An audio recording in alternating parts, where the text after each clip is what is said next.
So Sexy Red is back at it again, twerking it up, this time with an artist named Zach Bryan, a country artist, singing a song called Revival, nonetheless. And she gets on stage behind him and twerks it up as the crowd cheers her on.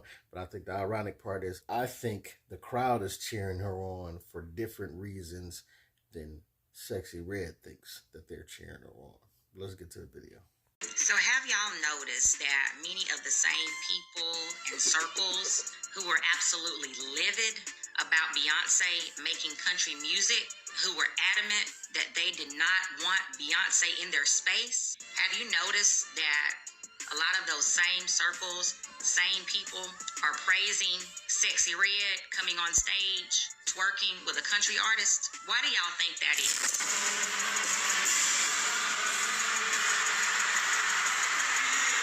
So let me get this straight. They don't want Beyonce coming over to country music.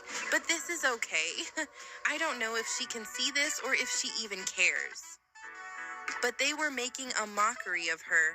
The way they just had her on that stage, so-called quote-unquote entertaining them. I can't be the only one who sees this. Unfortunately, Sexy Red sees this. She just is too young and dumb to care. This is why she's carried herself the way that she's carried herself to make a name for herself in this so-called career that she has, right? So this isn't that surprising, but it's just like once you plop her in front of the country music folks who just kind of pushed Beyonce to the side. And mind you, I'm not trying to prop Beyonce up and make Beyonce seem so much more classy than Sexy Red. I mean, Beyonce promotes the same sexual agenda, just in not as a ghetto way, right? But make no mistake, more than you saw in this clip, Sexy Red was on the floor twerking it up and doing the splits and all that. Oh, Beyonce does that all the time. She's always on the stage, gyrating and rolling around on the floor, all of that.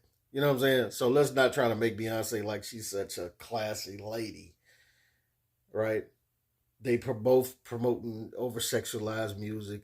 Just Sexy Red's music is a lot more though-tastic than Beyonce's is, you know. But it's both coming from not a place of God. So, I mean, what are we talking about? It's not like one is really that much better than the other.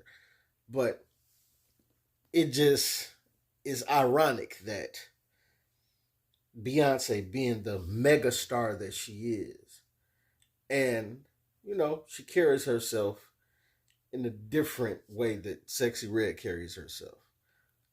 Mind you, they might do some of the same antics on stage, but they're definitely miles apart in how they carry themselves, right? But the country world did not want Beyonce in their space. It's because you can't just give Beyonce whatever you want to give her. Like, she knows what she's owed and she's gonna get it. The country world protects their own space. They don't, no, we're not playing. Beyonce made a country song. We're not playing that just because she made a country song. And then there was uproar and outrage, and then some country stations were forced to play it. But it seems like the only time they want to give black artists love, even though all this music came from black folk. Your rock, your country, your blues, all that came from black folk.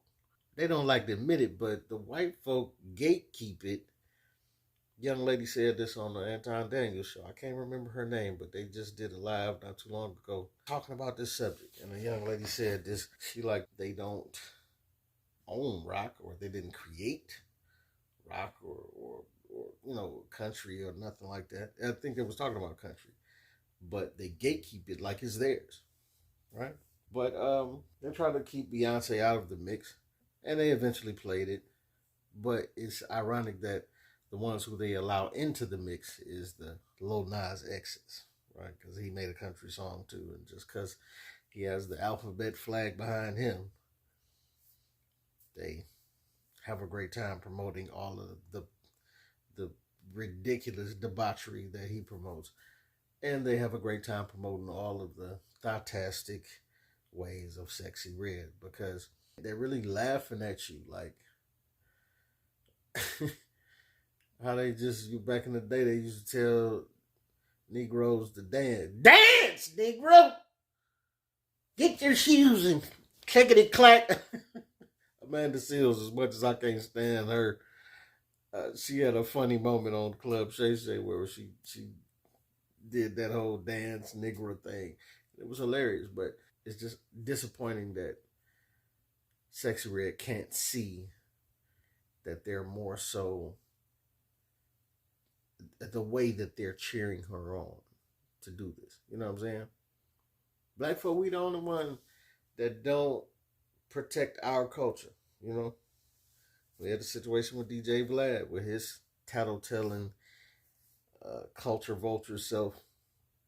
But the thing is, the problem with the thing about the professor and everything that went down with that is, even though I have boycotted watching him, you can't tell Vlad, who's been a staple in hip hop all these years. Black folks are some of the most inviting people ever. We invite everybody to the barbecue, but then you get one issue where people are like, "Oh, it's a black issue. You can't talk about this, Vlad." How? How can't he? He talks about hip hop every day, all day. So, like, how you gonna tell him he doesn't have a voice to speak in hip hop now? But regardless, I thought it was extra corny for Vlad to tag her employer and her university to try to get her fired, and then act like he was, oh, was just trolling. No, like Vlad is the corniest of the cornballs that you could ever see. But it shows you how white folk set up this barrier to protect what is theirs. Black folk, we don't do the same. We're so loving and so forgiving. We invite everybody in to do whatever we're doing. We bring everybody to the cookout. And it's a loving spirit that we have. And I'll say this, don't let folk take that away from you if that's how you are. You know what I'm saying? But it's just ironic to watch the opposite end of that. How you be like, oh, Beyonce just made a country song, and people are like, no, we don't, you can't get in this space, you know. But they'll take someone like Sexy Red and put her thoughtastic ways on display for everybody and cheer her on so blatantly, and she has no idea. I take that back, because she does know what her persona and her music is doing to the youth.